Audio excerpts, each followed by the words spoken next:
Rối loạn tiền đình, phòng và trị. Chào bạn. Hệ thống tiền đình của chúng ta nằm ở tay trong, có cấu tạo bao gồm các cơ quan tiền đình và dây thần kinh tiền đình. Hệ thống tiền đình tích hợp nang, túi và 3 ống van khuyên. Các thành phần này chứa đầy chất lỏng và được bao phủ bằng các tế bào lông cảm giác. Nhờ có cấu tạo đặc biệt mà những thành phần này của hệ thống tiền đình có chức năng phát hiện chuyển động của đầu, cung cấp cho não những dữ liệu quan trọng về định hướng và cân bằng không gian. Do đó, hệ thống tiền đình đóng vai trò then chốt trong việc duy trì sự cân bằng và định hướng không gian. Mỗi khi một người có hệ thống tiền đình bị trục trặc vì một lý do nào đó, họ sẽ gặp phải hàng loạt các triệu chứng được y học gọi với cái tên là rối loạn tiền đình. Khi bị rối loạn tiền đình, người bệnh có thể thấy những triệu chứng nào?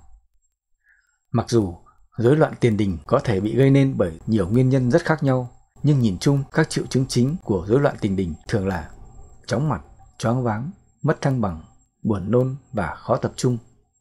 Mức độ nghiêm trọng và thời gian kéo dài khác nhau ở mỗi trường hợp bệnh nhân cụ thể. Có những loại rối loạn tiền đình nào? Hội chứng rối loạn tiền đình là biểu hiện của nhiều dạng bệnh chứng khác nhau gây nên rối loạn tiền đình.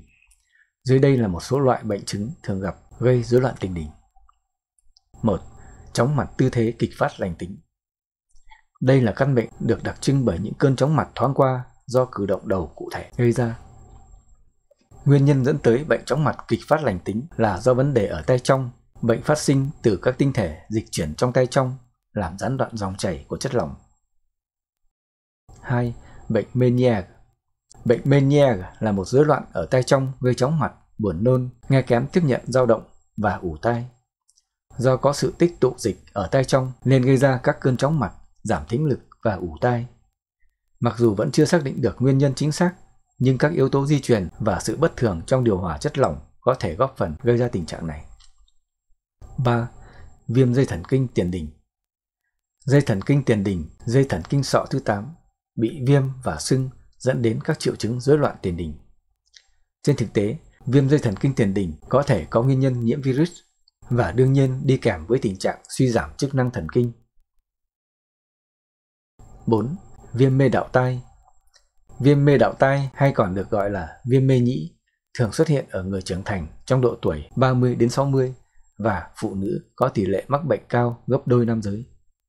Viêm mê đạo tai là tình trạng viêm mê đạo màng của tai trong và thường có biểu hiện chóng mặt, buồn nôn, ù tai hoặc mất thính lực. Nguyên nhân thường là do nhiễm vi khuẩn hoặc virus, nhưng cũng có thể do rối loạn tự miễn dịch hoặc do virus ức chế hệ thống miễn dịch. Mặc dù hầu hết đều hồi phục hoàn toàn, nhưng vẫn có nguy cơ bị mất thăng bằng và có vấn đề về thính giác. Điều trị đúng cách và kiểm soát triệu chứng là rất quan trọng để ngăn ngừa bệnh điếc và rối loạn chức năng tiền đình ngoại biên. Những ai có thể dễ bị rối loạn tiền đình? Sau đây là những trường hợp có nguy cơ cao mắc hội chứng rối loạn tiền đình. 1. Người lớn trên 40 tuổi.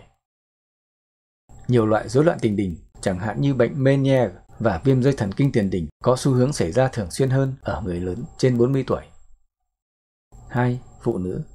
Một số rối loạn tiền đình như bệnh Meniere được cho là ảnh hưởng đến phụ nữ nhiều hơn nam giới, mặc dù lý do cho sự chênh lệch này chưa được giải thích hoàn toàn rõ ràng.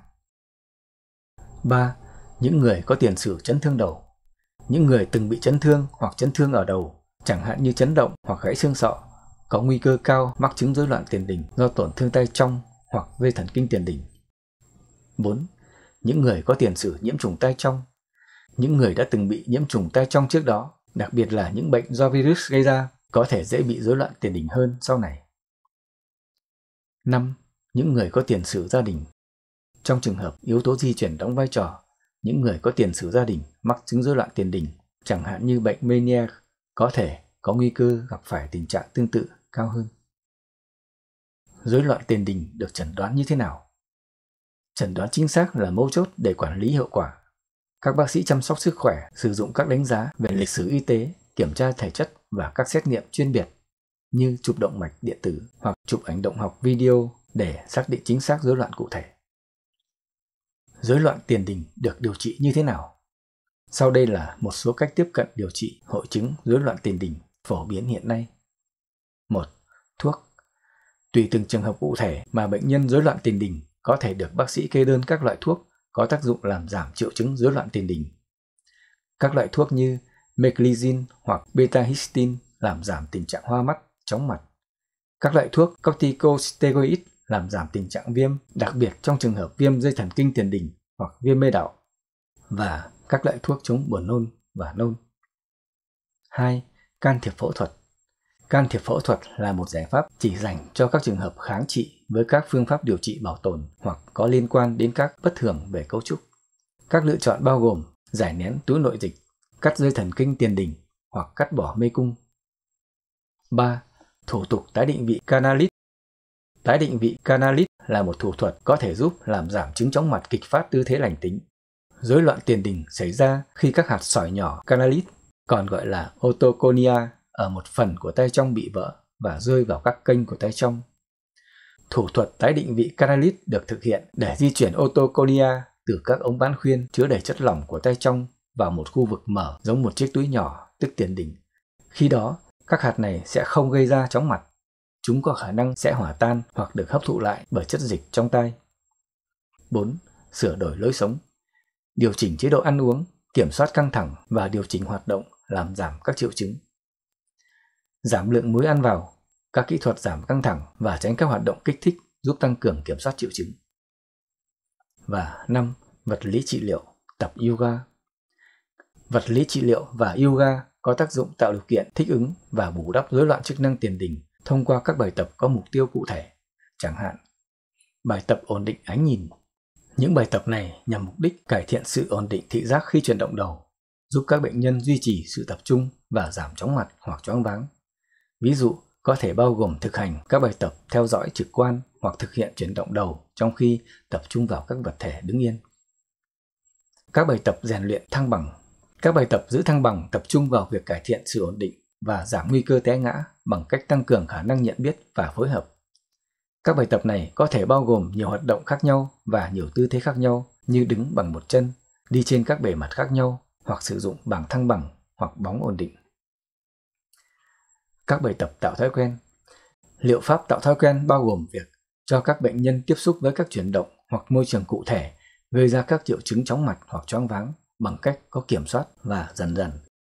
Theo thời gian, việc tiếp xúc nhiều lần sẽ giúp làm giảm độ nhạy cảm của hệ thống tiền đình, giảm cường độ và tần suất của các triệu chứng.